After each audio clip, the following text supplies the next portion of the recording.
சிக்கனவங்களை உடனடியாக மீட்ட அமைச்சர். அடுத்து பண்ண விஷயம்தான் ஹைலைட்டே.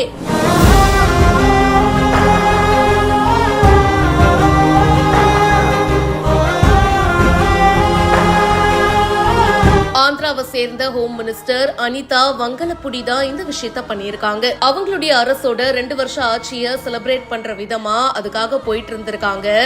அப்போ திடீர்னு ரோட்ல ஒரு இளைஞரும் ஒரு பெண்மணிக்கும் விபத்து ஏற்பட்டிருக்கு. அத பார்த்துட்டு எப்படி அப்படியே போக முடியும், கான்வாய உடனடியா நிறுத்துங்க அப்படின்னு சொல்லி அவசரமா ரோட்ல ஓடி வந்து பாதிக்கப்பட்ட 2 பேரையும் மீட்டு ஃபர்ஸ்ட் எய்ட் உதவி எல்லாம் கொடுத்து அதுக்கப்புறம் ஆம்புலன்ஸ வர வச்சு பாதுகாப்பா அனுப்பி வச்சிருக்காங்க. அது மட்டும் இல்லாம போறதுக்கு முன்னாடி கை செலவுக்கு ஏதாச்சும் காசு வேணும் இல்லையா, உடனடியா அவங்க கிட்ட என்ன காசு இருக்கோ அதையும் அவங்க கையில கொடுத்து அனுப்பி வச்சிருக்காங்க. மக்களோட சேஃப்டி தான் ஃபர்ஸ்ட் முக்கியம், மத்ததெல்லாம் அப்புறம் பாத்துக்கலான்னு அமைச்சர் செஞ்ச இந்த செயல் பலரையும் நெகிழ வச்சிருக்கு. இந்த வீடியோ பத்தின உங்களுடைய கருத்துக்களை கமெண்ட் செக்ஷன்ல சொல்லுங்க.